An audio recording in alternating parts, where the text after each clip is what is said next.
Oke, Assalamualaikum warahmatullahi wabarakatuh. Selamat malam teman-teman semuanya. Bertemu lagi dengan saya Anggun Gunawan, mahasiswa S2 Publishing Media di Oxford Brookes University UK.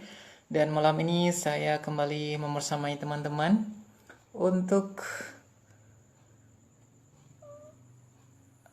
oke, bersama kembali dengan saya Anggun Gunawan dalam GRE Inspiring Talk pada malam hari ini yang akan membahas tema tentang tips bebas stres buat ibu hamil dan menyusui di masa pandemi. Halo Mbak Rifki, apa kabar? Assalamualaikum. Waalaikumsalam Mas Anggun, Alhamdulillah sehat-sehat. Mas Anggun apa Uh, kabar? saya kabar baik.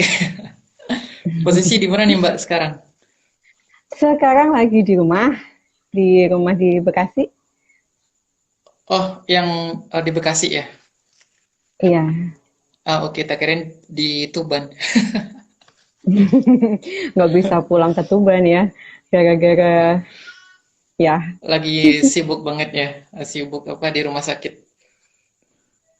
eh saya ya ada di salah satu rumah sakit dan beberapa klinik. Tapi yang jelas sih lebih ke ini ya, kesibukan baru di saat pandemi ini, ya kesibukan baru seperti ngobrol, bikin edukasi, juga gabung di MCCC Mas Anggun, Muhammadiyah, Oke, Satgas COVID-nya Muhammadiyah.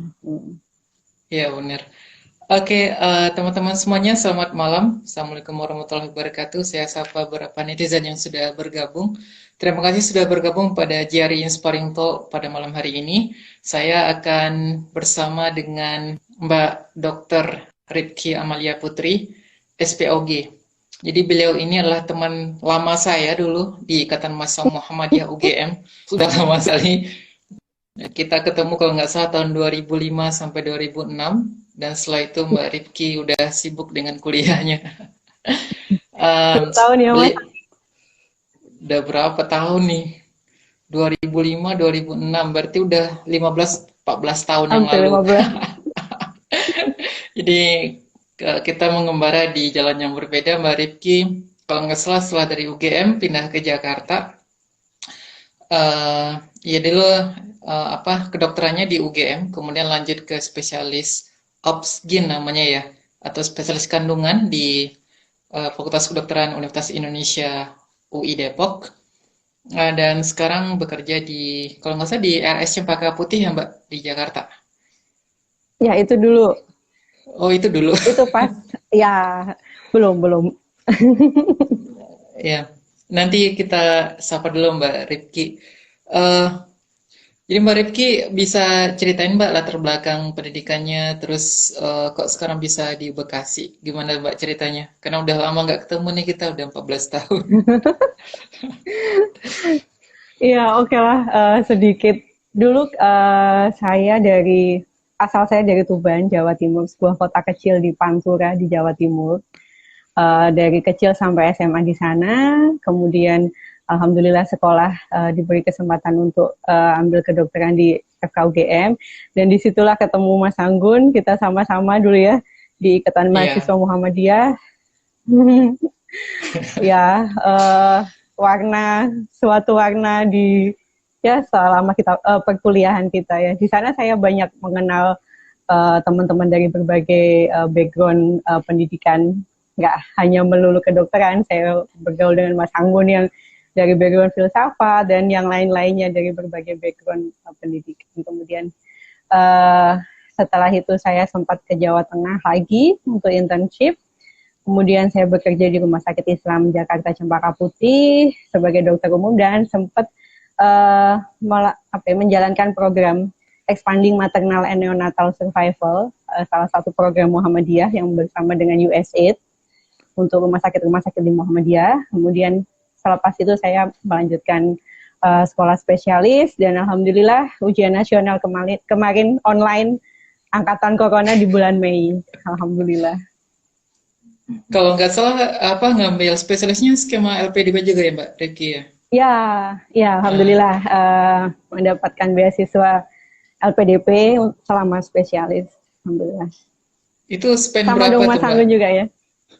Ya sama Mas Ferda juga kan, suaminya Mbak Rifki. Di depan saya.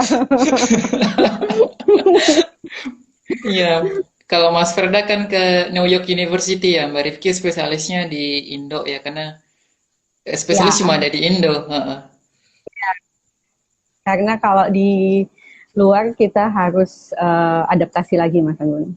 Iya Masuk benar, ke teman-teman Indonesia sih. adaptasi. Karena penyakitnya beda, penyakit orang Eropa atau Amerika dengan Indonesia beda. Karakteristiknya beda banget. Oke teman-teman, pada malam hari ini seperti yang pamflet yang sudah saya sebar di berbagai media, di WhatsApp, kemudian di Instagram juga, dan juga di Facebook. Jadi pada malam hari ini kita akan bahas tips bebas stres buat ibu hamil dan menyusui di masa pandemi. Jadi kan ini sebenarnya saya banyakkan dapat curhat sih, terutama dari istri saya. Karena memang di awal corona itu kan pada takut ke rumah sakit, kemudian tingkat stresnya Hmm. tinggi. Atas alasan itulah Hmm. saya akhirnya memutuskan untuk pulang. Karena kalau punya anak kecil, kemudian ibunya sendirian, tingkat stresnya tinggi, Mbak. Kita langsung Hmm. ke bincang-bincang aja ya, Mbak. Biar teman-teman sambil apa, kalau ada pertanyaan nanti di komen aja ya. Nanti akan saya bacakan pertanyaannya. Ini saya ngobrol dulu sama Mbak Ripki. Jadi kalau kita bisa melakukan sebuah asesmen pribadi, Mbak. Jadi Hmm. kira-kira indikasi seorang ibu hamil atau ibu menyusui itu stres itu bisa dianalisis nggak Mbak secara atau dia bisa melakukan asesmen pribadi sebenarnya nggak perlu ke dokter. Oke, sebenarnya tools untuk melakukan asesmen pribadi belum ada ya. Di yang sudah di atau yang sudah terpublish belum ada tools untuk melakukan asesmen pribadi atau asesmen mandiri. Namun mungkin ada beberapa aplikasi atau seperti um, apa namanya program dari suatu lembaga yang memberikan tips-tips atau poin-poin tools untuk melakukan assessment. Namun demikian, untuk mengetahui bagaimana apakah kita sedang mengalami stres, sebenarnya nggak hanya ibu hamil ya Mas Anggun, nggak hanya ibu hamil dan menyusui, karena semua orang pada kondisi COVID ini pasti mengalami hal itu. Ada yang seharusnya Hmm, sekolah di UK tapi harus pulang, ya enggak? iya iya. Ya kan? Jadi ada beberapa tips atau ada beberapa tanda yang harus kita ketahui karena gangguan stres itu bisa muncul dengan dalam 4 bagian. Yang pertama itu gangguan perilaku.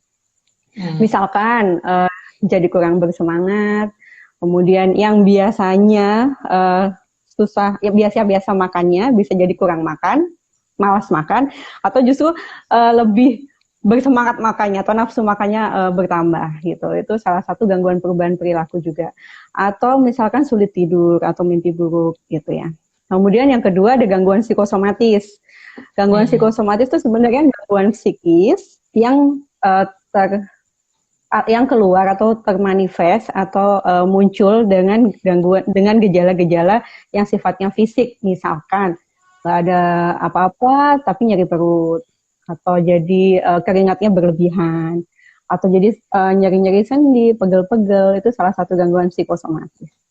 Kemudian ada yang ketiga itu gangguan emosi, misalkan merasa bersalah, merasa depresi, sedih berlebihan, aduh gimana stres, nggak bisa kontrol hamil, sedih banget, kepikiran banget, gitu ya.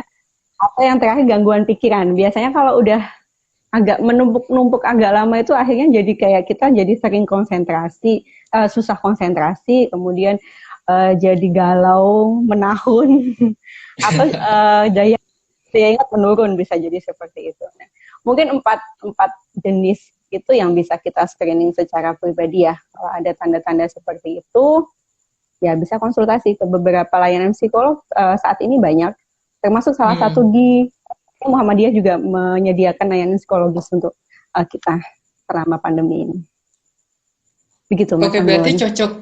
cocoknya konsultasinya ke psikolog atau ke itu Mbak, ke mana? Ke dokter anak atau ke dokter kandungan sebenarnya buat ibu hamil Uh, sama yang menyusui ini.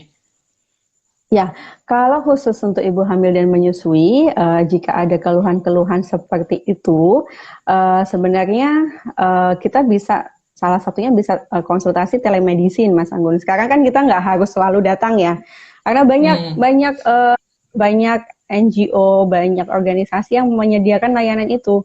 Nah, itu bisa melakukan konsultasi, boleh dengan psikolog, karena kalau sifatnya kita merasakan ada tanda-tanda gejala psikis ya, yang seperti tadi saya sebutkan.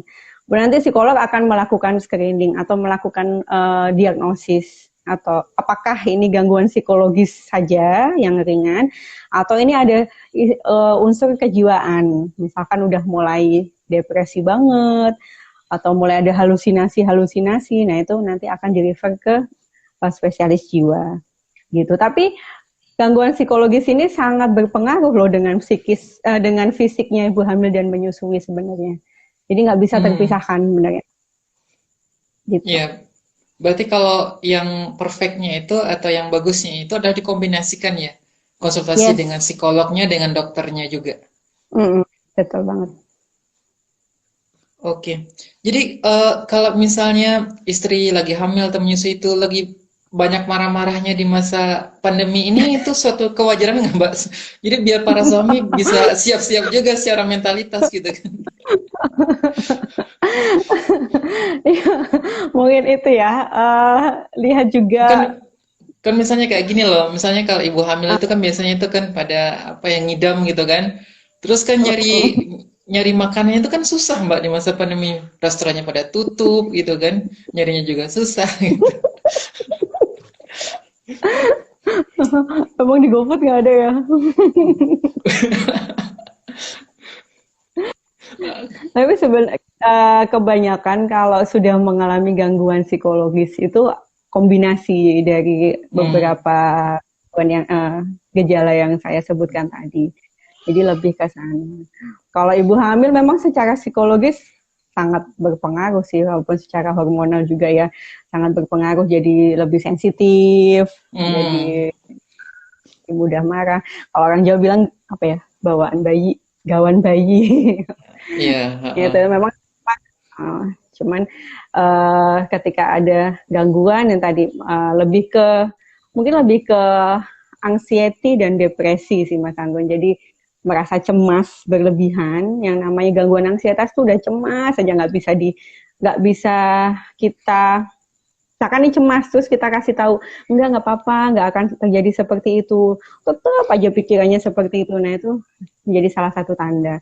Atau misalkan merasa depresif banget, merasa Hmm. bersalah banget dengan aduh aku hamil kok dalam kondisi COVID, nanti gimana bayiku, gimana setelah kita berikan informasi masih saja seperti itu. Nah itu salah satu tanda yang harus di follow up Iya, gitu. iya. Kalau dari Dokter Rifki sendiri kan ada apa ya supporting system ya, terutama Hmm. suaminya gitu.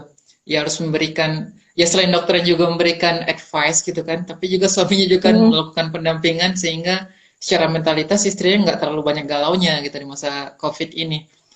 Hmm. Kira-kira apa sih yang bisa dilakukan oleh para suami untuk menyupport istrinya lagi hamil atau lagi menyusui gitu? Hmm. Sebenarnya sumber kegalauan yang utama di masa COVID ini adalah pengetahuan mengenai si COVID ini terhadap kehamilan dan terhadap menyusui.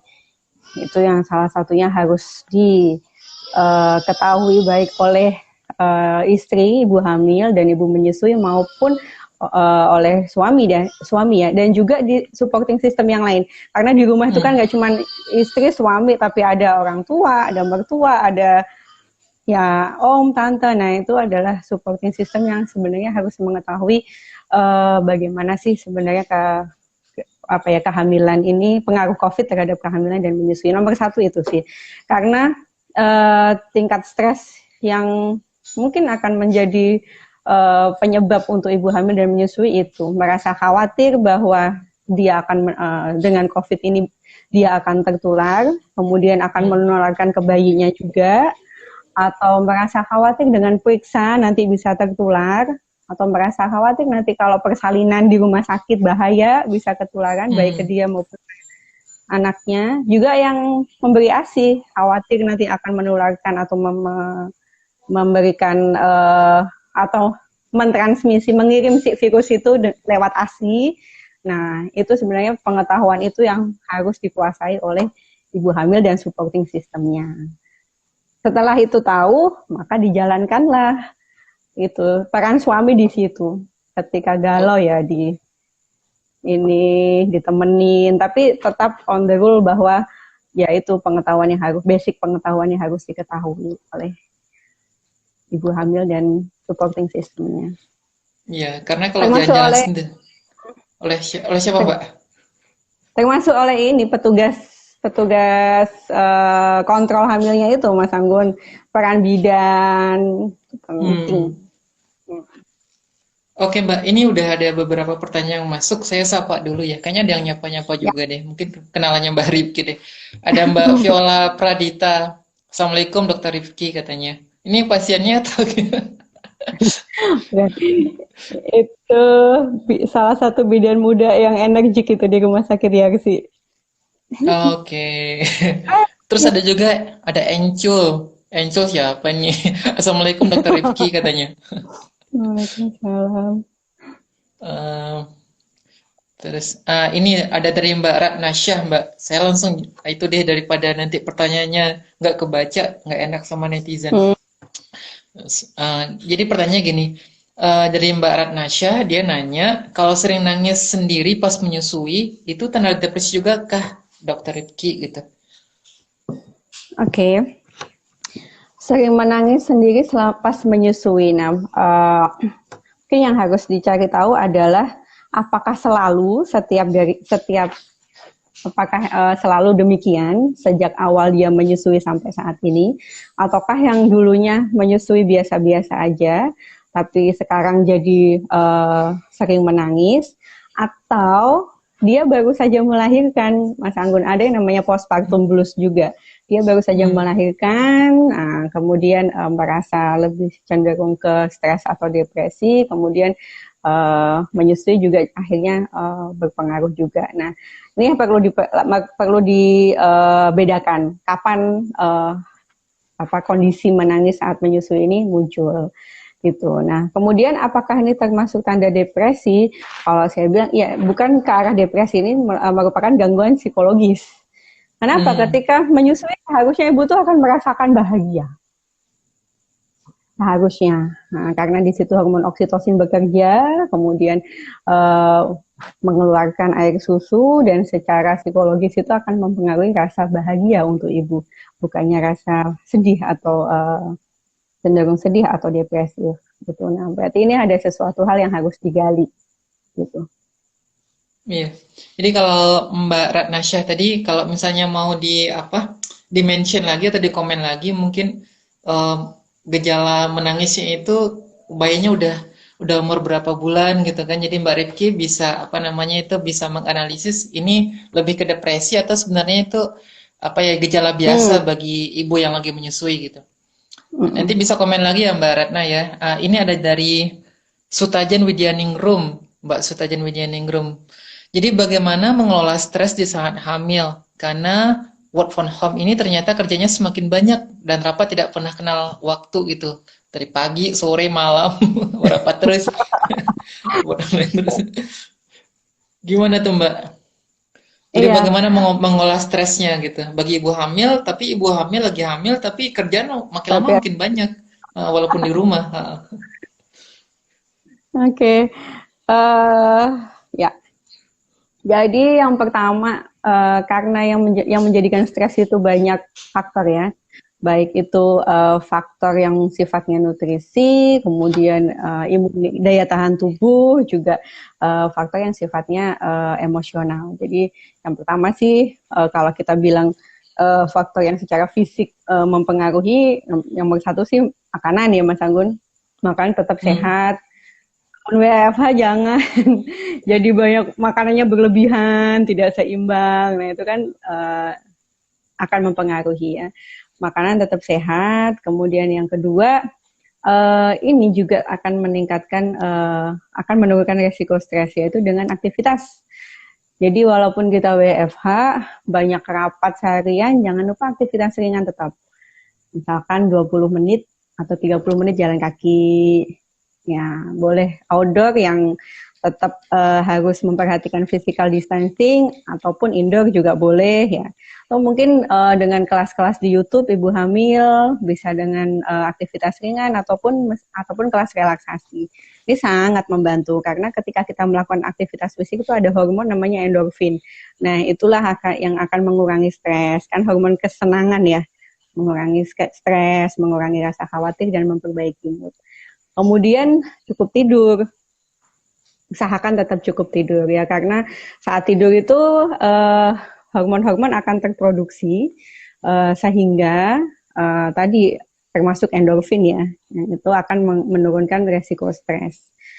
Itu kalau ibunya masih WFH, jangan lupa itu 3 hal itu. Dan jangan lupa juga satu lagi yang berkaitan dengan emosi, lakukan kegiatan yang menyenangkan. Jangan rapat mulu, sekali waktu tetap masak misalkan, atau nonton film, break sebentar nonton film. Nah, itu juga penting untuk menghindari rasa jenuh. Gitu. Oke. Ini ada yang nyapa lagi nih. Jadi saya bacanya gimana ya? Umi Zaknis, susah nih bacanya. Jadi Assalamualaikum Dokter Rifki katanya. Mungkin Dokter Rifki kenal kayaknya. Okay. Jadi kita lanjut lagi ya karena belum ada pertanyaan lagi. Di teman-teman sekalian, para ibu-ibu dan juga para suami yang cinta sama istrinya. Kalau ada pertanyaan silakan komen di mana, di kolom komen ada di sini. Kalau ada pertanyaan silakan disampaikan. Nanti akan saya bacakan pertanyaan dari para netizen semuanya. Ini dari Bu Sutajan tadi, katanya Bu Sutajan Widyaningrum, terima kasih dokter, katanya sama-sama. Kok saya menjawab sih? Oke Mbak, jadi kalau misalnya ibu hamil itu apakah di masa pandemi ini dia butuh suplemen yang mungkin ada suplemen khusus yang mungkin bisa dikonsumsi oleh para ibu hamil dan menyusui gitu? Atau sebenarnya sama dengan suplemen di masa normal? Kalau suplemen khusus, kalau kita ngomongin suplemen ya, ada suplemen tambahan yang direkomendasikan oleh yang sudah ada penelitian dan direkomendasikan oleh ahli gizi atau kedokteran gizi klinis. Salah 3-nya adalah vitamin C, vitamin D, dan zinc. Nah, satu lagi sebenarnya lactobacillus ya, lactobi atau kalau kita bilang ini sebut merek nggak apa-apa ya Mas Anggunnya, yang gampang dicari Yakult. Iya. Enggak deh. Kayak minuman-minuman kayak Yakult gitulah gampangannya. Nah, itu memperbaiki juga tahan tubuh. Bisa ditambahkan selain suplemen vitamin, karena vitamin D yang kita butuhkan untuk imunitas, yang untuk meningkatkan imunitas, terutama di saat pandemi seperti ini, dosisnya jauh lebih besar dibandingkan vitamin D yang ada di kadar suplemen-suplemen hamil yang pada umumnya. Itu vitamin D-nya kadarnya lebih rendah. Itu bisa ditingkatkan dengan tambahan vitamin D. Kemudian vitamin C bisa juga didapatkan dari makanan sebenarnya, nggak harus suplemen ya. Vitamin C, kemudian dan zinc pada umumnya sudah ada di suplemen untuk kehamilan. Jadi yang digaris bawahi adalah vitamin D biasanya Mas Anggun yang dosisnya kurang. Jadi bisa perlu tambahan. Berarti vitamin C, vitamin D sama zinc-nya itu ya? Ya, betul. Jadi teman-teman bisa nyari apa namanya itu suplemen-suplemen yang mengandung 3 zat itu. Bilangnya zat atau apa sih? Ya, ada vitamin C, vitamin D, sama zinc. Ini ada yang nyapa lagi nih, Zikri Fadila. Ini istri saya nih Mbak. Assalamualaikum ini, Mbak. Halo Dokter Rifki. Ini lagi. Ini ada pertanyaan lagi, saya bacaan. Ini deh. Dari Mbak Ratnasya lagi. Jadi kalau kebobolan pas masih menyusui, gimana caranya mengelola stres dok? Sementara supporting sistemnya yang seharusnya didapat dari keluarga terdekat malah nggak didapatkan. Ini kebobolannya gimana nih? Kebobolan apa ya? Mungkin nangis ya? Yang menyusui tapi hamil lagi gitu ya? kebobolan hamil lagi maksudnya. Bener nggak ya? Eh, Gimana Mbak Ratnasya? Ini kebobolannya apa nih? Mungkin itu kalau kayak gitu gimana dok? Jadi lagi menyusui, kemudian kok tiba-tiba dites hamil lagi gitu, sementara supporting sistemnya lagi nggak bagus nih. Itu supporting sistemnya harus ketemu saya kayak yang sini. Oh Gini, iya benar Mbak, uh, benar. Jadi benar nih kata Mbak Ratnasyanya menyusui terus hamil lagi katanya, terus ketawa-ketawa dianya itu. ya, ini mungkin ini ya sering terjadi pada banyak ibu-ibu ya, karena Hmm. menganggap menyusui itu salah satu bentuk KB, kemudian kalau tidak haid itu nggak pasti nggak hamil lagi. Nah itu pandangan itu hal yang salah. Jadi menyusui itu harus benar-benar menyusui dengan cara yang benar-benar strict atau ketat untuk menjadi sebuah KB atau metode amenorelaksasi namanya. Efektivitasnya tinggi tapi harus benar-benar strict. Kalau kita lenceng-lenceng dikit, nah itu udah nggak bisa efektif lagi. Nah kemudian kebobolan pas menyusui biasanya, kebobolan pas menyusui itu yang menjadi penyebab stresnya itu satu harus berbagi satu stres belum selesai muncullah stres yang baru ya itu satu. Kemudian yang kedua harus pikiran bahwa gimana nih anak yang pertama nanti takutnya nggak dapet asi, atau boleh nggak sih anak yang pertama tetap disusuin gitu kan, itu kegalauannya. Atau yang ketiga biasanya yaitu pikiran untuk kegelisahan untuk tidak bisa membagi perhatian untuk dua anak yang masih kecil. Memang ini sangat berat, saya akui. Kenapa kita merekomendasikan bahwa jarak anak itu seharusnya 2 tahun, karena memang secara psikologis juga anak kecil itu akan menerima kehadiran adik atau orang lain di hatinya itu setelah 2 tahun. Dari penelitian itu di usia itu. Makanya kita menganjurkan seperti itu. Juga di Al-Quran kan juga disebutkan bahwa menyusui itu sampai 2 tahun. Nah itulah. Tapi kalau sudah terjadi ya gimana lagi kan. Nah kalau sudah terjadi cukup berat kalau saya bilang nggak usah dipikirin. Tapi satu hal yang harus diketahui bahwa menyusui dengan hamil atau hamil tapi tetap menyusui itu aman. Jadi jangan takut. Jadi walaupun Anda kebobolan saat sedang menyusui, lanjutkan menyusui karena itu adalah hak anak pertama yang harus dipenuhi. Ya, apakah nanti akan mempengaruhi kehamilannya? Insya Allah tidak.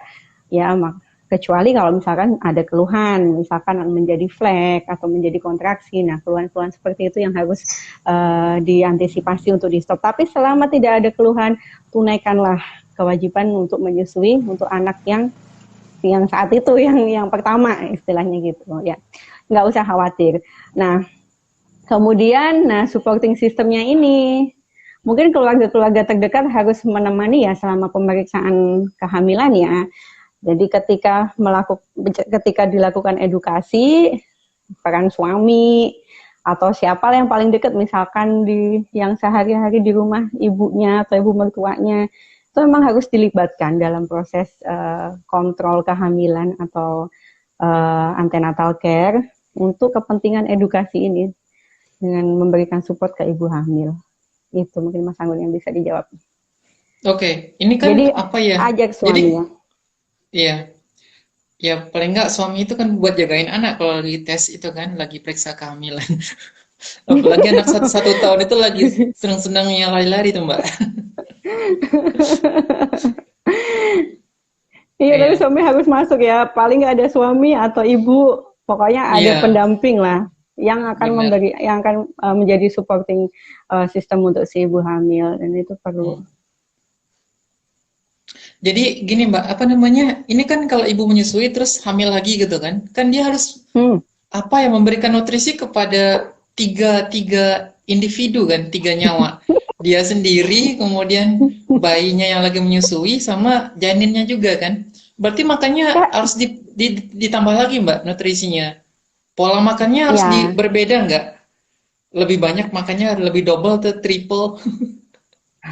No, pola makan tetap ya, pola makan tetap pola Eh, makan sehat, tetap nggak ada perbedaan. hmm. Porsinya Kalau tetap ya. tetap porsi makan tetap, kemudian mungkin lebih disiplin ya Mas Anggun ya. Porsi makan Hmm. tetap, tapi lebih disiplin dalam mengkonsumsi susu. Misalkan satu hari harus 2 kali, lebih disiplin dalam mengkonsumsi vitamin. Itu yang nggak boleh bolong-bolong karena memang 3 orang yang diberikan nutrisi. Oke, sebelum saya lupa Mbak, jadi Mbak Rivi kan bilangnya yang ideal itu adalah jarak anak pertama dengan kedua itu 2 tahun ya. Itu jaraknya itu setelah 2 tahun baru hamil lagi, atau sebenarnya setahun udah boleh hamil lagi Mbak? Jarak Kalau kan kita, kan melahirkannya 9 bulan kan. Jadi ini kalau ini di ini ya. ini agak tricky 2 tahun ini. Ngitungnya gimana Mbak caranya yang benar itu? Sebenarnya kalau dari medis sendiri ya, kalau dari objin sendiri tidak ada perhitungan yang apa ya, tidak ada penelitian yang menyatakan perhitungan itu Mas Anggun. Eh, Hmm, ya, tapi kalau dari penelitian yang dari psikolog anak ya, atau dari tumbuh kembang anak itu saya pernah mendapatkan suatu penelitian bahwa tadi 2 tahun usia anak itu baru dia bisa menerima kehadiran seorang adik. Nah, kalau dihitung seperti itu sebenarnya kan uh, setelah anak itu 2 tahun baru dia lahir kan, berarti 1,5 tahun udah boleh lah ya kalau iya. dihitung kan seperti itu. Nah, tapi Mm-mm. emang tidak ada hitam dan putih di sini. Cuman pertimbangannya adalah itu kesiapan anak dan kebebasan atau hak anak pertama untuk mendapatkan ASI sampai 2 tahun. Kalau dihitung Mm. dari itu harusnya di 2 tahun baru bisa hamil. Di Harusnya. 2 tahunnya, setelah anaknya 2 tahun ya. Ya. Kalau satu Mm-mm. setengah tahun nanti ibunya jadi stres juga nanti menyusui kemudian udah hamil lagi. Ini banyak Belum pertanyaan nih saya selesai. bacain aja deh. Saya bacain lagi ini dari Bu Zikri Fadila. Jadi katanya banyak ibu hamil yang stres karena takut melahirkan di rumah sakit pada masa pandemi ini. Jadi takut Hmm. tertular COVID gitu dok katanya. Jadi bagaimana menyikapi ini? Ya Oke. kalau nggak ke rumah sakit terus pilihan lahirnya gimana ya? Atau bidannya datang ke rumah? Bisa nggak? No, itu justru. jadi, jadi persalinan selama COVID tetap sesuai sebenarnya dengan persalinan selama sebelum pandemi ya. Maksudnya tempatnya ketika masih bisa Hmm, dilakukan persalinan di klinik Pratama atau di pusat pelayanan kesehatan level 1 seperti klinik bidan atau klinik bersalin atau puskesmas, selama masih bisa dilakukan persalinan di situ, ya udah lakukan persalinan di sana. Ya, jangan sekali-sekali melakukan persalinan di rumah, itu justru lebih tidak aman ya, karena hmm, bukan lagi karena nggak amannya karena nggak tertular COVID, malah terjadi sesuatu komplikasi persalinan yang kita nggak bisa merujuk dengan cepat, nggak bisa menangani iya. dengan cepat, gitu ya. Kemudian Alat-alatnya juga nggak kalau lengkap ya. termasuk alat-alatnya, kemudian karena itu sudah kita tinggalkan, sudah sangat kita tinggalkan di Indonesia, harus bersalin harus di tempat yang aman. Kemudian eh, kalau misalkan tidak bisa dilakukan persalinan di pelayanan pertama, kita lakukan persalinan ke rumah sakit. Nah, kalau di rumah sakit, kita saat ini banyak rumah sakit langsung melakukan screening rapid test di awal saat ibu hamil. Ya, apapun Hmm, itu, mau persalinan normal maupun sesar, semua dilakukan rapid. Begitu. Demi apa? Sebenarnya demi kepentingan keamanan bersama. Ya, jadi selama apa namanya persalinan nanti dilakukan standar yang sesuai, kemudian dilakukan apa ya pencegahan transmisi yang ketat. Semua rumah sakit sudah melakukan itu, termasuk uh, baik baik apa namanya petugas kesehatannya juga menggunakan APD yang sangat ketat sesuai dengan level tingkat transmisinya, apakah itu APD level 2 ataupun APD level 3 seperti itu, sehingga ibu hamil yang ke rumah sakit apakah akan tertular dari petugas kesehatan? Ya insya Allah kita minimalkan karena petugas kesehatan akan melakukan menggunakan APD dengan ini tinggi. Kemudian apa namanya, seperti alat-alat di rumah sakit bagaimana? Jangan-jangan habis dipakai pasien yang sebelumnya, jangan-jangan pasien COVID terus habis itu kita pakai yang enggak, itu setelah dilakukan satu pasien langsung disinfektan. Itu sudah dilakukan prosedur seperti itu. Jadi jangan stres. Oke. Jadi kalau bisa kita pilih-pilih gitu ya Mbak Rifki ya. Jadi kan kalau misalnya rumah sakit umum dan itu kan pasiennya memang banyak gitu ya, karena kan segala macam penyakit datang ke sana. Apakah lebih aman kalau misalnya ibu hamil dan ibu menyusui ini periksa anak atau periksa kehamilan itu ke rumah sakit khusus ibu dan anak? Itu jadi pilihan enggak sih sebenarnya? Sebenarnya kalau kita memilih ya, apakah yang jadi pilihan adalah apakah itu rumah sakit rujukan COVID atau bukan rujukan COVID.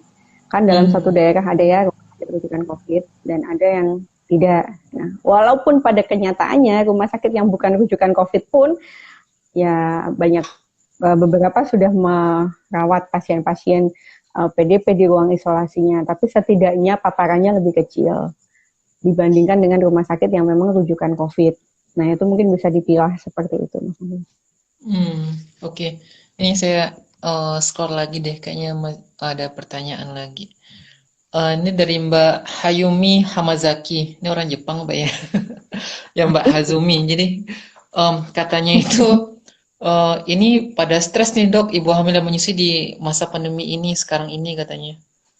Banyak yang emang kasusnya emang banyak ya Mbak? Kasus apa namanya itu yang stres gara-gara apa namanya COVID ini? Iya. Kalau kita di Indonesia ya biasalah Mas Anggun ya, angka di Indonesia belum begitu belum ada untuk angka seberapa sih yang stres di masa COVID ini. Tapi kalau kita lihat ada satu penelitian itu saya sempat baca di Kanada, di mana ya, di daerah Amerika sana, bahwa dari 2.000 orang hamil itu pada bulan April itu dilakukan penelitian 57% itu ada gejala kecemasan. 57%, cukup hampir lebih dari 50%. Banyak juga ya. Berarti emang benar tuh. Jadi pada ibu-ibu pada ngeluh, ibu hamil sama menyusui pada ngeluh ya itu wajar sih. Karena juga terjadi di Amerika Wajar kata banget. Mbak Rifki. Wajar. Wajar Itu banget. fenomena global. Ini dari Bu Isnaini Jana Bidari. Bu Isnaini Jana Bidari. Jadi assalamualaikum Mbak Dokter Rifki. Ini Mbak Dokter. Iya. Mau nanya. Bolehkah ibu hamil minum jus atau makan buah segar? Pernahkah kalau makanan mentah gampang terinfeksi bakteri yang membahayakan janin? Gimana tuh Mbak Rifki? Makanan mentah maksudnya apa? Daging mungkin? Jus, enggak jus. Jadi makan jus sama buah segar. Jadi itu kan segar gitu ya. Kira-kira itu ketakutannya itu ada bakterinya di jus atau di buah segar itu. Itu gimana sih? Tidak ada pengaruh ya, asal dilakukan pengolahan dengan benar dan dijaga kebersihannya. Artinya kan dicuci bersih sebelum dilakukan pengolahan, itu sih. Kalau makanan mentah mungkin seperti salad gitu maksudnya ya. Kalau makanan mentah seperti salad buah, salad sayur juga tergantung pengolahannya, asal diolah dengan bersih tidak masalah. Oke, berarti lebih ke pengolahannya ya Mbak. Oke, jadi ya ini dari Bu Zikri lagi. Jadi katanya sebelum pandemi ibu hamil dan menyusui juga sering banyak stresnya dok katanya. Berarti kalau di normal aja banyak ibu hamil dan menyusui stres, berarti ya di pandemi berarti tesnya berlipat-lipat ganda nih. Nah, itulah. Karena kan ini ya, kehamilan dan menyusui itu merupakan suatu, ibu hamil itu mengalami suatu perubahan fisiologi atau perubahan sistem normal dalam tubuh yang besar-besaran perubahannya gitu. Baik itu berupa perubahan sistem pernafasan, kardiovaskuler, jantung pembuluh darah, kemudian sistem otot. Coba itu betapa dahsyatnya perubahannya, yang awalnya bernafas leluasa jadi agak ngap, ya kan? Yang awalnya jalan nggak masalah jadi pegel-pegel karena kalsium terpengaruh juga. Itu saja udah menyebabkan stres. Nah, sekarang ditambah dengan faktor predisposisi atau faktor pencetus stres. Yang lain adalah dengan pandemi ini, kecemasan akibat pandemi ini. Memang luar biasa, Mas Anggun. Terbukti sih ya dengan tadi angka 60%. Iya. Jadi kalau ibu hamil sama menyusui kan kalau di rumah terus kan stres juga ya Mbak ya. Bisa di rumah terus gitu kan. Kira-kira sejauh apa sih mereka bisa jalan-jalan keluar atau diajak main-main sama istrinya gitu? Atau di tempat-tempat mana yang itu yang safe, misalnya ruang terbuka atau boleh, sekarang kan mall-mall udah pada dibuka tuh, apakah boleh ke mall? Gimana tuh Mbak Rifki? Iya, bisa disiasati ya. Tadi kan salah satunya dengan misalkan aktivitas ringan, olahraga, boleh kok outdoor, boleh aja. Asal tetap menerapkan prinsip physical distancing. Jangan outdoornya di tempat misalkan halaman masjid di suatu kota yang lagi euforia, ada tuh Mas Anggun. Ada suatu kota yang lagi new normal, halaman masjidnya luar biasa kerumunannya. Nah, jangan ke tempat-tempat seperti itu. Ya, boleh outdoor boleh. Mungkin kalau tinggal di desa pergi ke sawah juga lebih aman sebenarnya. Ya kan? Iya. Istilahnya begitu. Boleh sekali waktu refreshing sambil aktivitas kecil, tapi tetap pertahankan yang namanya physical distancing. Kalau yang indoornya gimana? Pergi ke mall atau misalnya ibu hamil atau ibu menyusuinya, mungkin suaminya lagi sibuk terus harus belanja sendiri atau harus ke pasar gitu kan? Itu gimana tuh cara menyiasatinya gimana? Ya, kalau sampai kita tidak bisa menghindarkan pergi ke suatu tempat pusat perbelanjaan seperti itu ya, misalkan memang butuh belanja gitu ya. Tapi kalau belanja yang nggak penting jangan ya, mending ini deh, mending online shop kalau yang belanjanya selama masih bisa ya. Tapi kalau misalkan harus benar-benar ya nomor satu tadi physical distancing, kemudian pakai masker, ya kan yang bisa kita kerjakan ya. Maskernya jangan lupa masker yang 2 lapis katun, tapi tengahnya bisa disisipin tisu itu. Jadi kan ada filternya nambah. Kemudian mungkin bisa jadi ini ya, bisa jadi alternatif baru face shield, penggunaan face shield atau penutup wajah itu Mas Anggun. Jadi kalau ke pasar tradisional mungkin ya, karena kita harus mau nggak mau harus face to face dengan penjual. Nah itu penggunaan face shield bisa jadi alternatif.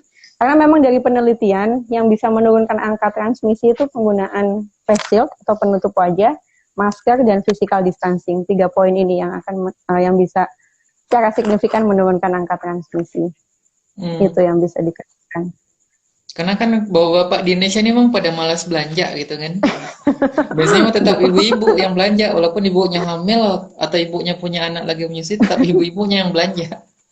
Iya, bapak-bapak memang. Jangan lupa kebersihan tangan juga. Nanti kalau misalkan nyampe rumah langsung mandi, jangan sentuh mana-mana dulu supaya nggak bawa-bawa virus atau resiko dari luar rumah ke dalam rumah. Itu sih Mas Anggun, kadang gampang cuman susah disiplinnya loh. Iya benar. Iya, persoalannya itu sih. Tapi kalaupun nggak mandi, habis dari pasar tradisional, belanja-belanja gitu kan setengah jam, 1 jam puter-puter, itu kalau nggak mandi, kira-kira cuci tangan aja itu lumayan aman nggak, Mbak Rifki? No, harus mandi. Harus mandi? Karena kita nggak tahu bagian tubuh mana yang kontak kan kita nggak tahu ya. Harus langsung mandi, bahkan bisa mungkin langsung direndam.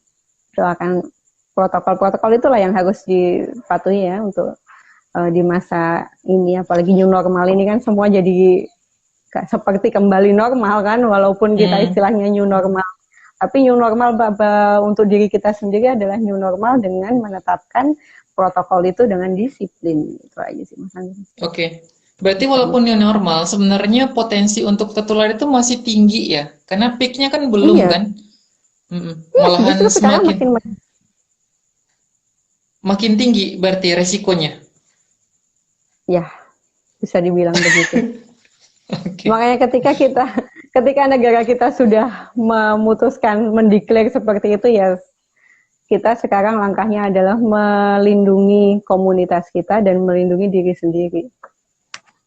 Berarti proteksinya lebih proteksi individual gitu ya, sama keluarga gitu. Dan community.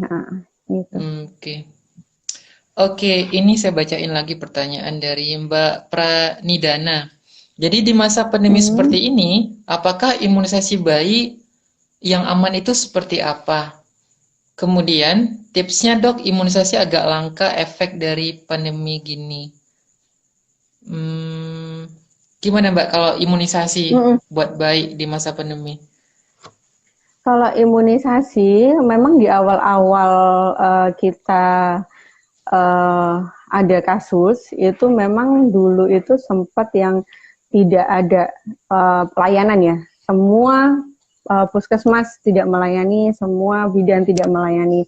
Tapi saat ini peranan pemerintah sudah memperbaiki bahwa pelayanan kesehatan reproduksi dan pelayanan ke anak itu tetap harus terlaksana.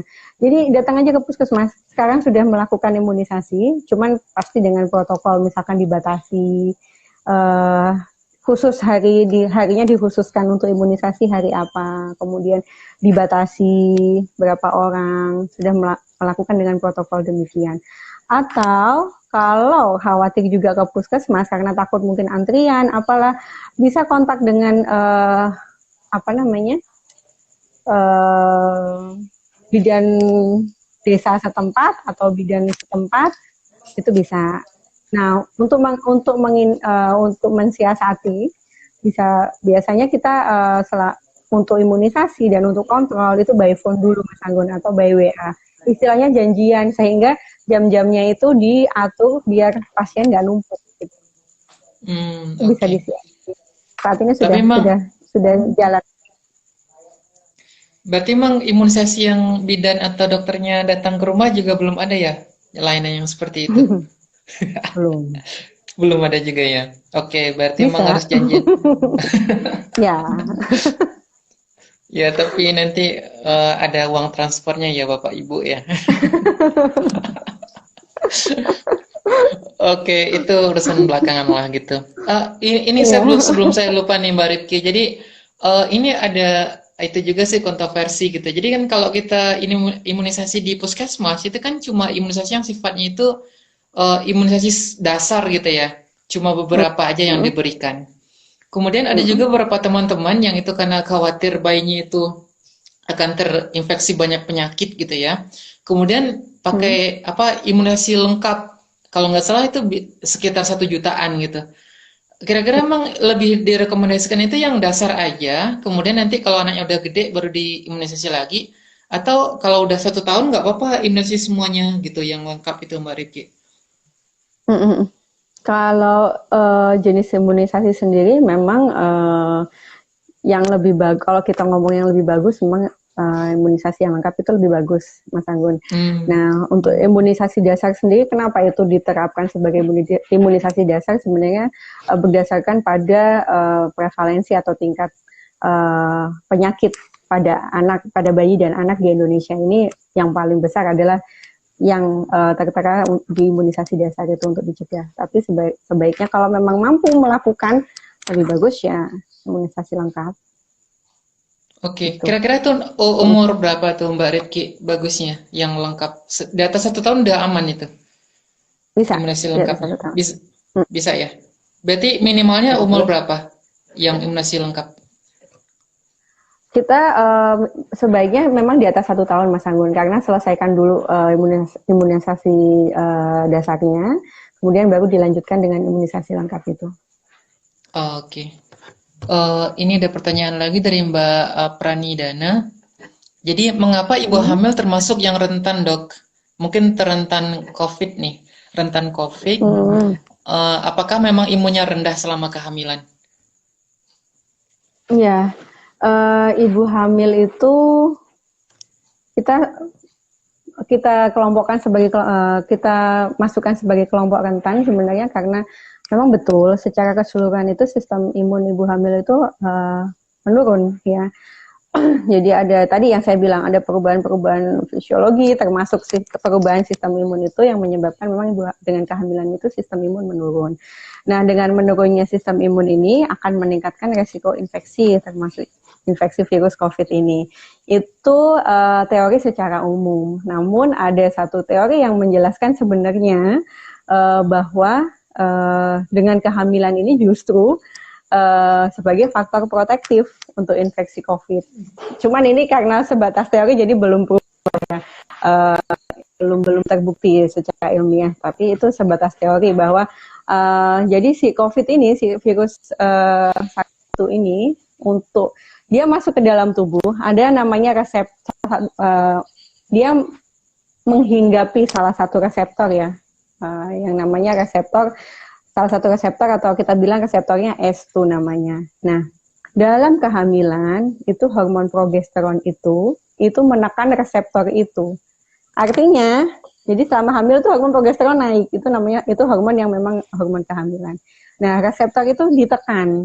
Artinya, berarti dengan adanya hormon itu saat hamil si virus yang masuk itu nggak bisa dong menghinggapi, nggak bisa dong melanjutkan reaksi-reaksi inflamasi atau reaksi radang selanjutnya dalam tubuh karena reseptor itu tertekan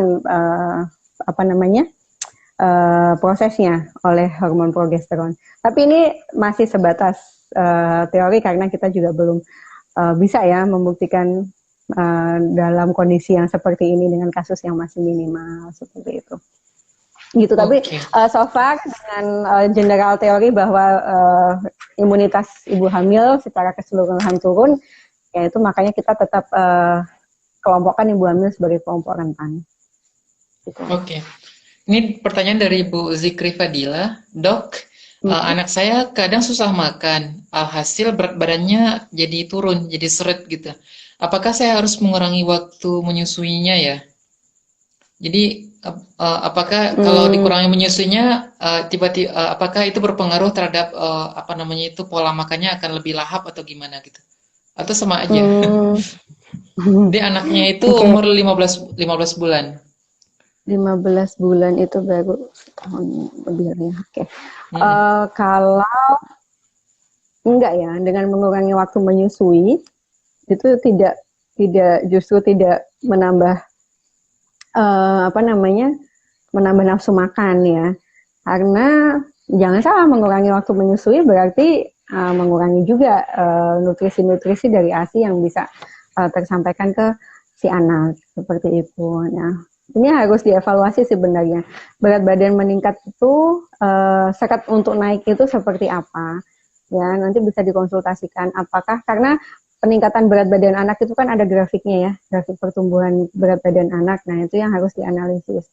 Ya, nggak jarang juga pada anak yang susah makan, kemudian peningkatan berat badannya sangat, maksudnya tidak bagus dilihat dari grafiknya itu atau di bawah rata-rata, itu ada beberapa penyakit yang harus kita evaluasi. Misalkan yang paling sering pada anak nih yang nggak naik-naik berat badan nih, kita lakukan screening rutin untuk TB atau tuberkulosis pada anak.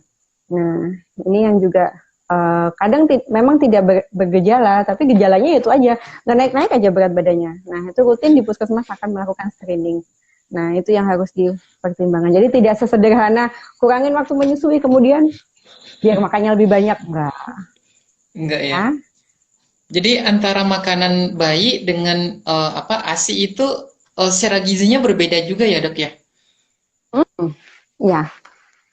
Tapi sebenarnya ASI itu ya, ASI itu secara gizi mikronutrien komplit ya. Jadi memang tetap harus diberikan gitu.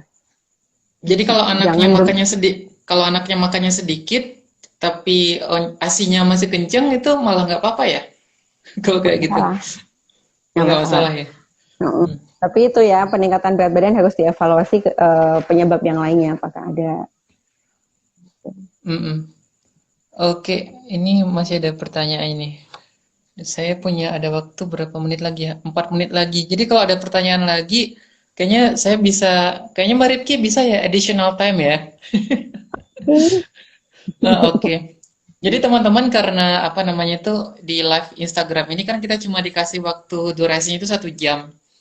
Terus dia tiba-tiba langsung mati. Jadi saya bisa nambahin sih kalau misalnya masih banyak pertanyaan. Nanti saya tambahin kita close dulu. Terus nanti kita live lagi, nanti join lagi ya. Nanti Mbak Rifki juga join lagi. Nanti kita bisa tambah Hmm, 15 sampai 30 menit. Mbak Rifki udah makan malam ya? sudah Oh, sudah. Oke, harus. berarti nggak apa-apa. Nanti bisa kita tambah. Eh, ini ada pertanyaan. Jadi kayaknya takutnya nanti terpotong. Eh, Hmm.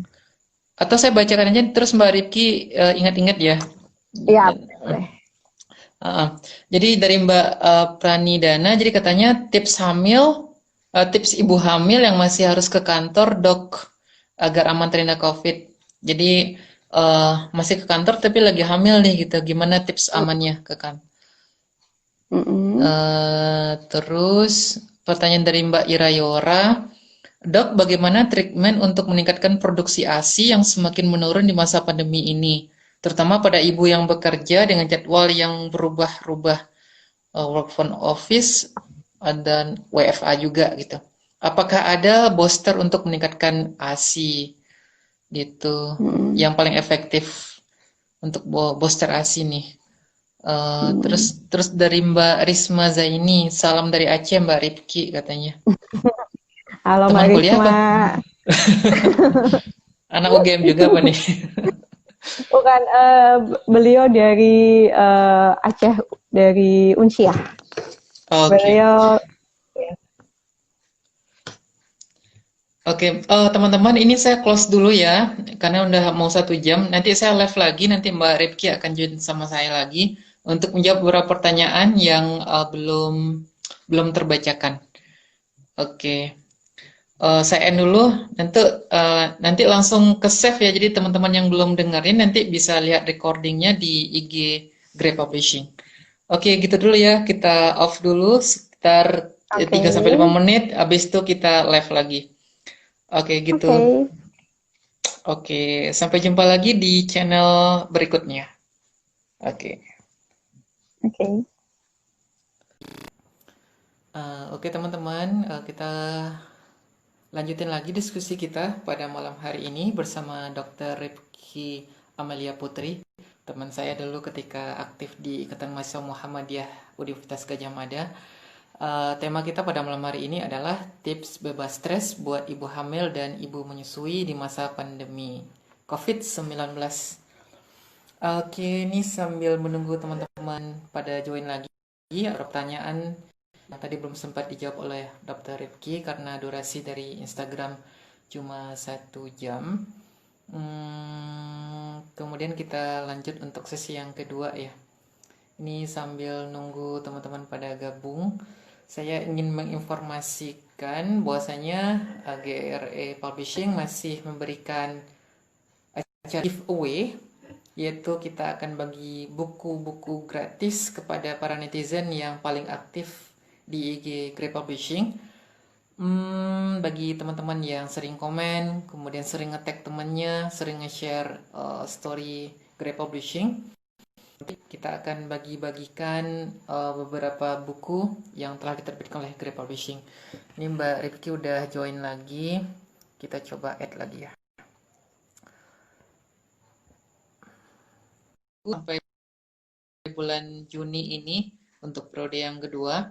Nanti teman-teman silakan semakin banyak komen sama nge-like sama juga nge-share dan juga nge-tag temannya di Instagram Grey Publishing, maka peluang untuk mendapatkan hadiahnya semakin besar. Oke, Mbak Rifki udah join lagi nih. Oke Mbak, tadi kita apa namanya itu ada 2 pertanyaan dari netizen yang tadi belum sempat kita jawab. Mm-mm. Mungkin langsung aja ya. Sama juga kalau masih ada pertanyaan teman-teman ibu hamil dan lagi menyusui, dan juga bapak-bapak ini nggak bisa dilepaskan juga perannya. Kalau mau bertanya curhatan dari istrinya silahkan komen di bawah ya. Tema kita yaitu tips bebas stres buat ibu hamil dan ibu menyusui di masa pandemi. Silakan Mbak Ripki. Ya, eh apa tadi ya? Yang pertanyaan yang pertama tadi yang belum kejawab, tips hamil ke kantor, ya itu ya. Hamil tapi Mm-mm. masih harus pergi ke kantor. Sebenarnya sama ya, sama yang tadi ya. Waktu kita harus melakukan kegiatan di luar rumah, ya, yang mau nggak mau harus tadi satu pakai masker, dua physical distancing, ketiga kalau kita misalkan kita bekerja sebagai orang di pelayanan yang mungkin bertemu dengan orang lain, misalkan teller bank. Nah itu saya sih saran pakai face shield atau pakai apa sih pembatas itu karena pembatas antara kita dengan customer atau bisa dengan face shield atau penutup wajah. Kemudian tetap rajin cuci tangan. Kemudian ini ya, mungkin salah satu lagi yang harus diingatkan rajin-rajinlah membersihkan barang-barang yang sering kita bawa. Misalkan HP.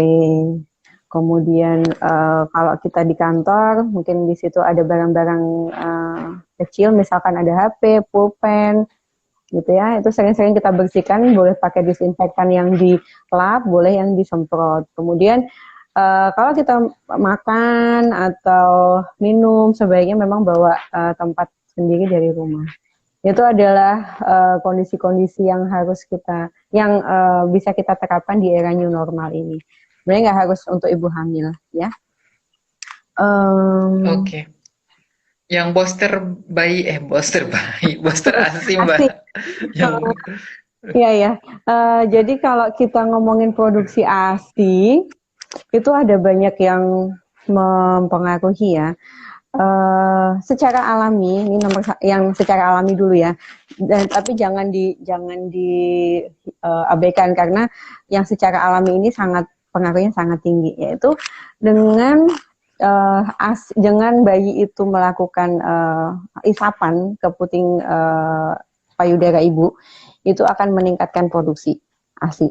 Itu jelas karena ada mekanisme hormonal di sana yang dengan isapan itu kemudian ada feedback atau ada pengaruh ke otak sehingga diproduksilah hormon prolaktin yang bisa yang prolaktin itu yang akan menyebabkan si duktus atau kelenjar yang ada di payudara ini, yang ada di payudara ibu memproduksi ASI lebih banyak. Itu isapan dari si bayi. Jadi artinya harus sering-sering melakukan isapan, bayi harus sering-sering melakukan isapan, kalau bisa 2-3 jam sekali. Itu rumus yang nggak bisa, yang nggak terkalahkan oleh apa namanya suplemen atau ASI booster manapun, ya. Nah itu secara alami mekanismenya itu. Nah perkara ASI booster itu bisa didapatkan secara dari bahan-bahan alamiah seperti kacang-kacangan, kemudian sayur-sayuran ya, dari kacang-kacangan, sayur-sayuran hijau itu juga bisa. Atau ya kalau di era-era modern seperti ini, ibu-ibu yang banyak berkegiatan di kantor, misalkan bisa saja alternatif ASI booster yang sudah kemasan yang dijual saat ini itu bisa menjadi alternatif. Tapi saya tidak merekomendasikan satu atau dua yang paling bagus karena itu sebenarnya sama saja ya, sifatnya bersifat nutrisi ya, tapi yang satu yang tadi jangan dilupakan adalah kebiasaan bayi untuk menghisap puting susu. Itu adalah mekanisme alamiah yang diberikan Allah dan memang itu mekanisme prolaktin ditambah. Jadi ASI booster itu bukan solusi terbaik, harus dikombinasi dua-duanya. Gitu. Oke. Ini pertanyaan dari Mbak Zikri. Pertanyaannya, Dok, 2 bulan yang lalu anak saya di ronsen, hasilnya diagnosis TB. Tetapi setelah dites mantox ya, hasilnya nggak ada indikasi TB, sehingga tidak diberikan terapi obat. BB-nya sebelumnya turun sampai 1,5 kilo, 1,3. Kira-kira apa sih Dok? Apakah ada kelainan di apa namanya itu? Di tempat saluran pencernaannya atau gimana? Sehingga tidak diberikan obat, kemudian Oh gitu. Ya, jadi ini nyambung yang pertanyaan tadi kayaknya ya, yang berat badannya nggak naik-naik tadi ya. Iya, terus Hmm. katanya lagi sebulan yang lalu saat cek lagi BB-nya sudah naik 1,5 kilo. Apakah anak saya benar tidak terkena TB, dok? Terus beda TB sama flek apa, dok? Mm-mm. Katanya.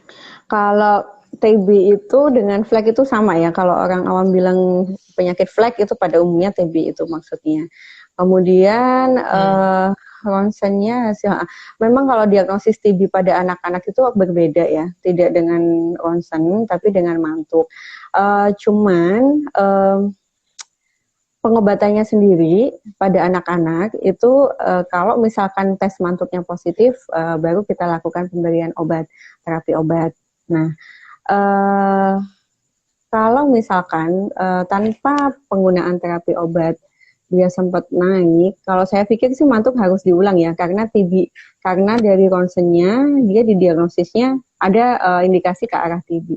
Saya pikir sih mantuk harus diulang ya dalam hal ini ya. Selain jadi outcome-nya nggak cuma kenaikan berat badan, tapi untuk mendiagnosis.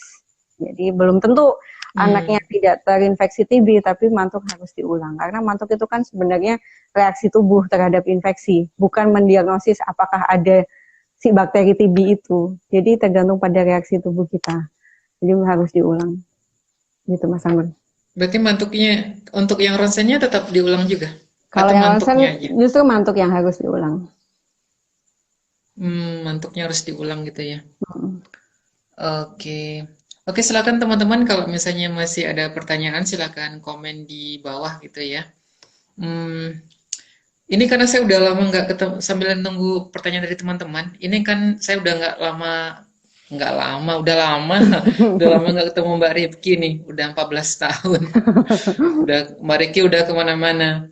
Jadi saya pengen nostalgia lagi nih Mbak. Jadi selama kita di IMM gitu ya. Hmm.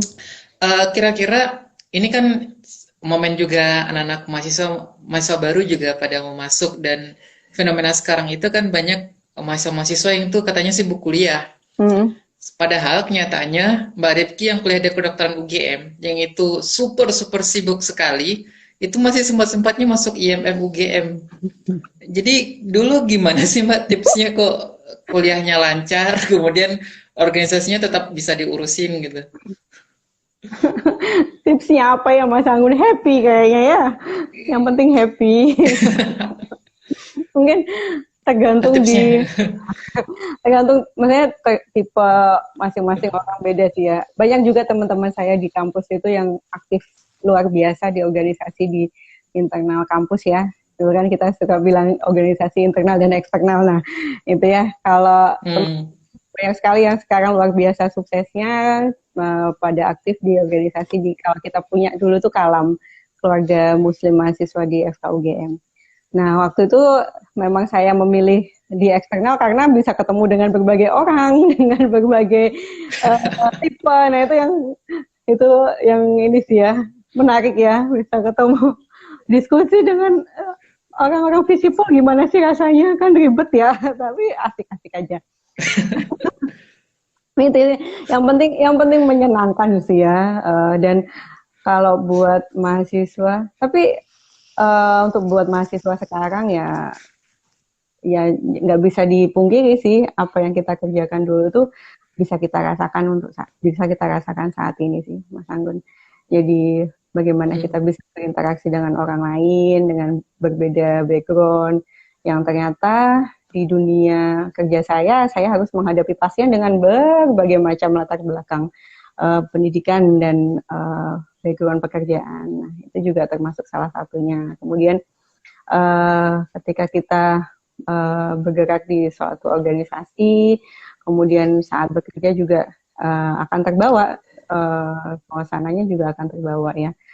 Dan satu lagi sih, kita jadi mengenal banyak orang, dan pas saat kerja pun terus terang saya banyak sekali mendapatkan melalui IMM saya banyak sekali mendapatkan mengenal beberapa banyak senior yang menjadi tokoh-tokoh yang menginspirasi saya termasuk ya sampai saat ini itu Mas Anggun. Hmm. Dulu tipsnya sih Oke, jadi ingat banget dulu waktu kita rapat gitu, muskom lah, rapat apalah, saya selalu bawa handout ujian di saat orang-orang belum ujian. Oh my god.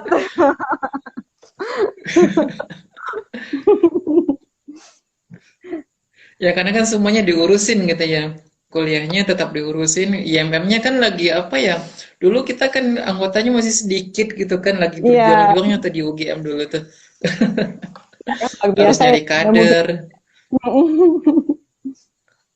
harus nyari kader gitu kan. Habis itu yang datang rapat sering telat gitu kan. Oh, kita mau jadwal kuliah, orangnya baru pada datang. Jadi apa ya Mbak Revi ya? Jadi ya walaupun kedokteran itu kan kuliahnya emang susah gitu ya, susah dan juga eh, berat juga gitu kan, jadwalnya juga padat. Tapi emang masih sempat ya mengakali untuk apa namanya itu, mengakali time manajemennya masih bisa diatur ya gitu ya. Hmm. Kan banyak juga teman-teman yang kedokteran, udah saya kuliah aja organisasi nanti takutnya nanti nilainya berantakan nanti gitu. Iya, tadi sih Mas Anggun tetap harus happy sih ketika merasa terbebani ya mungkin akan sulit ya. Kalau saya terus terang dengan saya Hmm. ber-IMM, kemudian melakukan beberapa kegiatan di luar kampus tuh seperti bagaikan pelarian tanda kutip, pelarian dari urusan-urusan pelajaran dan kampus dan praktikum itu sebenarnya ya mungkin balancing ya jatuhnya, yang saya rasakan sih itu waktu itu. Tapi ya Jadi tadi ber-IMM itu seperti kayak refreshing malahan nih gitu ya. ya refreshing dengan berbagai fenomenanya. Tapi itu yang asik ya. Oke. Ini lanjut lagi kita ke itu Mbak, apa namanya, ke tema ya. Mungkin biasa lah ya kalau ibu-ibu hamil itu kan keinginannya kan ada dua gitu ya. Pertama itu janinnya itu tumbuhnya sesuai dengan apa ya, normal, nggak ada apa namanya itu masalah di fisiknya gitu. Mm, Termasuk juga kalau kalau misalnya bayinya sudah lahir dan mereka kan inginnya itu anaknya itu secara fisik gesit, kemudian perkembangan bicaranya, fisiologisnya juga bagus, dan mm, termasuk juga pengen pengen anaknya itu pinter gitu loh Mbak. Nah, mm, yang pinter ini Mbak, jadi kira-kira apa sih tips-tipsnya, baik itu makanan atau misalnya pola perawatannya selama mm. hamil dan juga selama menyusui sehingga anak itu bisa apa ya, pintar lah kayak Mbak Rifki bisa masuk kedokteran UGM lah gitu ya. Pinter juga Itu bisa kan katanya salah diukur masa-masa juga loh.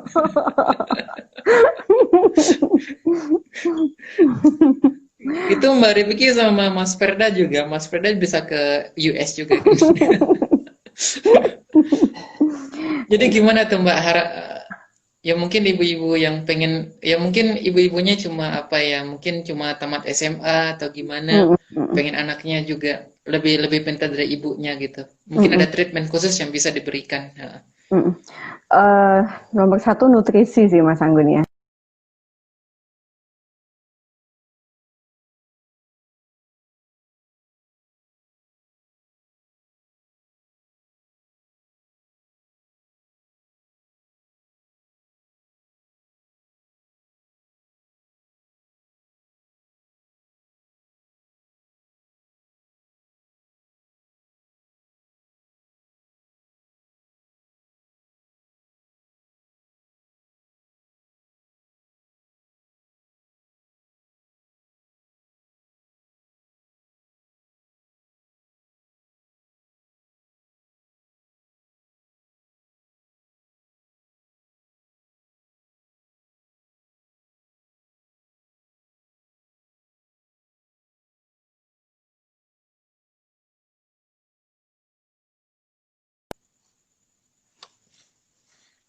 Diperhatikan. Ya, nutrisi itu sebenarnya kalau kita mau ideal, semua vitamin dan mineral harus tercukupi. Ya, vitamin itu ada vitamin C, vitamin D, vitamin E, kemudian mineral itu ada zinc, ada apa namanya, ada Fe, zat besi, ya. magnesium, ada tembaga, ada sampai yang kecil-kecil itu kalau kita ngomongin vitamin ya, termasuk DHA, itu juga suplemen.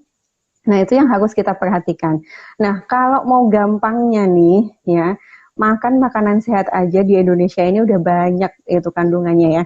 Kalau kita mau makan ikan, mau makan daging, dan sayur-sayuran, kemudian ditambah susu 2 kali sehari, itu sudah bagus untuk bisa sebagai apa ya, sebagai makanan sehat yang bisa dikonsumsi ibu hamil mulai dari hamil, dan itu mulai dari trimester 1 ya, termasuk kalsium. Jadi ibu-ibu hamil itu yang paling sering itu kalau trimester 1 lagi mual muntah, aduh nggak males makan, nggak mau susu. Nah, itu yang nggak boleh. Itu harus sejak awal itu harus sudah kita dorong. Ya, ini termasuk kalau misalkan ini kayaknya mungkin ada ibu-ibu bidan yang ikut juga. Nah, ketika kita mengedukasi pasien hamil itu harus kita dorong sejak awal. Bahkan kalau kita mau benar-benar, itu sejak prekonsepsi Mas Anggun sekarang. Jadi ketika kita sudah berencana untuk hamil, itulah kebutuhan vitamin dan mineral harus kita cukupin.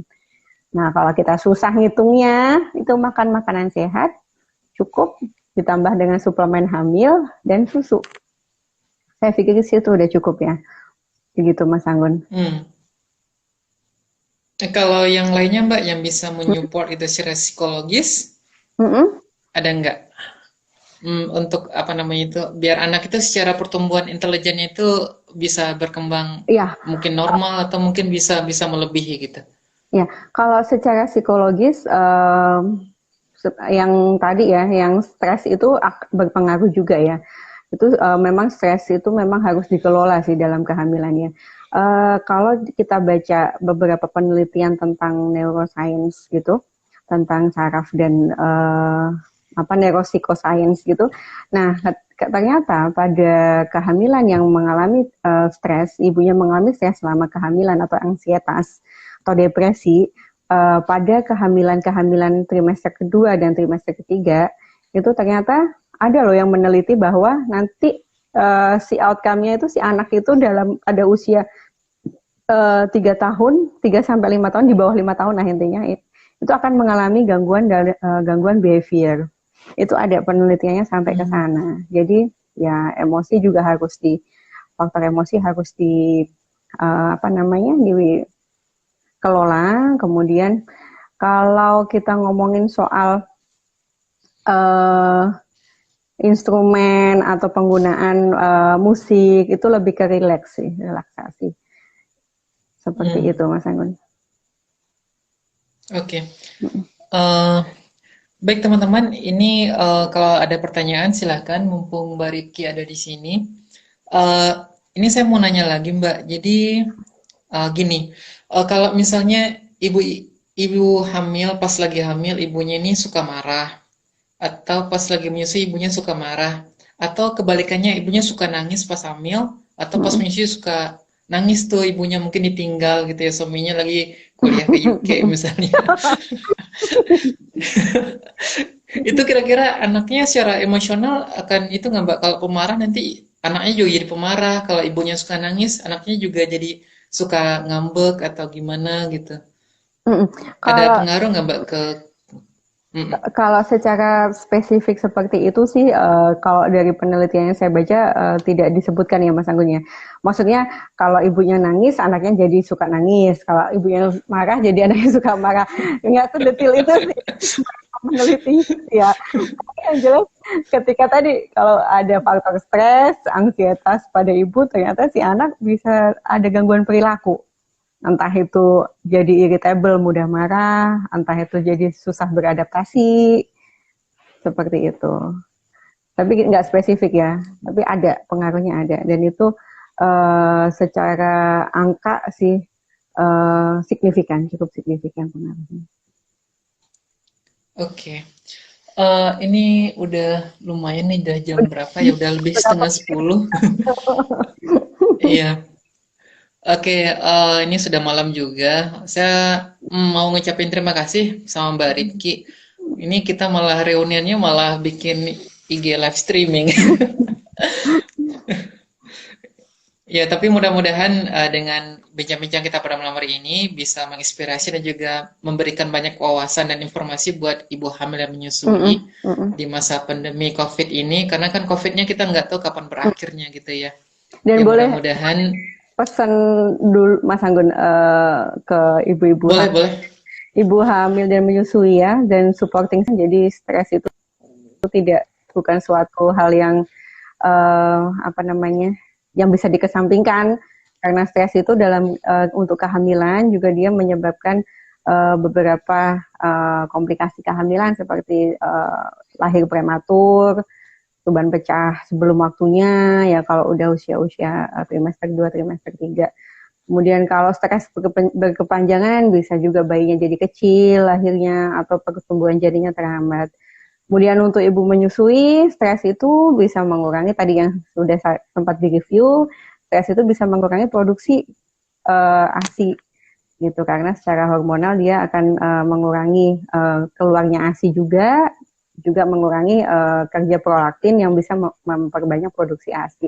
Jadi itu bukan sesuatu hal yang bisa bisa ditinggirkan atau bisa tidak diperhatikan oleh ibu hamil menyusui, dan juga supporting sistemnya yang tadi saya sampaikan, suami, orang tua, mertua, ya. Dan untuk ibu-ibu hamil atau ibu menyusui yang merasa supporting sistemnya tidak bisa bekerja atau tidak mendukung, silakan melakukan konsultasi bersama dengan uh, orang tersebut supaya kita bisa melakukan edukasi pada ibu dan juga pada lingkungan ibu. Itu Mas Anggun. Oke, thank you banget nih Mbak Rifki. Ngomong-ngomong, kalau misalnya ada netizen yang pengen konsultasi lebih jauh dengan Dokter Yes. Rifki, itu Mbak Rifki sekarang home base-nya di mana sih? Atau sudah join sama beberapa aplikasi nggak? Jadi bisa dicari sama netizen kita nih. Boleh cari di IG saya, boleh DM aja via IG, kayaknya lebih gampang ya. IG atau Facebook boleh. Oke. Mm-mm. Kalau home base-nya di mana nih? Sehari-hari praktek di mana, Mbak? Untuk saat ini saya belum memutuskan untuk praktek di suatu rumah sakit Mas Anggun, karena Hmm? berencana mengikuti suami sebenarnya setelah summer break ini mau berencana ikut dulu Oh, mau ke US nih ceritanya. rencananya. Oke. Atau Mbak Rifki sekarang bergabung dengan beberapa aplikasi nggak? Kan ada beberapa aplikasi kedokteran nih sekarang tuh. Dokter-dokter. Ya, belum. Ya mungkin bisa pakai Facebook atau IG saya aja dulu ya sementara. Oke, jadi buat teman-teman yang pengen konsul lebih lanjut dengan Dokter Rifki, spesialis obsgin, spesialis kandungan, nanti bisa DM aja di Instagramnya, nanti di Mm-mm. follow ya. Mudah-mudahan setelah acara ini followersnya semakin banyak. Dan juga kayaknya Mbak Rifki di IG aktif ya, sama di Facebook juga aktif ya Mbak Rifki Ya ya. lumayan lah. Oke. Hmm, oke, karena sudah malam, saya sekali lagi mengucapkan terima kasih sama Mbak Rifki yang sudah share dengan kita terkait dengan masalah tip bebas stres buat ibu hamil dan menyusui di masa pandemi. Sebelum saya tutup nih, Mbak Rifki ada lagi yang mau disampaikan Sudah buat closing? Udah ya? Ada lagi sudah nggak? sudah cukup Mas Udah Anggun. ya? Tetap sehat ibu Oke, hamil, tetap menyusui ya selama pandemi. oke. Oke, makasih ya Mbak Rifki ya. Mudah-mudahan Oke, kita bisa ketemu lagi, bisa ketemu alumni lagi gitu. oke. Juga salam juga sama Mas Ferda ya. Ya, Saya sampai sekarang belum ketemu sama Mas Ferda nih, cuma di Facebook aja. Oke, eh, ya gitu juga dulu ya teman-teman. Buat teman-teman yang tadi nggak sempat ngikutin sejak awal, bisa lihat di postingan IG Grey Publishing. Nanti saya juga kirim linknya juga deh sama Mbak Rifki, ada di share IG TV. Nanti oke, Mbak Rifki juga bisa, kalau mau diposting di IG-nya juga bisa diposting. oke. Nanti ada rekamannya. Mm-mm. Gitu ya teman-teman, sampai ketemu lagi. Terima kasih Mbak Ripki, salam sama Terima kasih. keluarga, salam sama Mas Ferda. Oke, sehat-sehat selalu. Insya Allah, Oke, amin. Assalamualaikum warahmatullahi wabarakatuh. Waalaikumsalam warahmatullahi wabarakatuh. Dadah. Dah. Dah.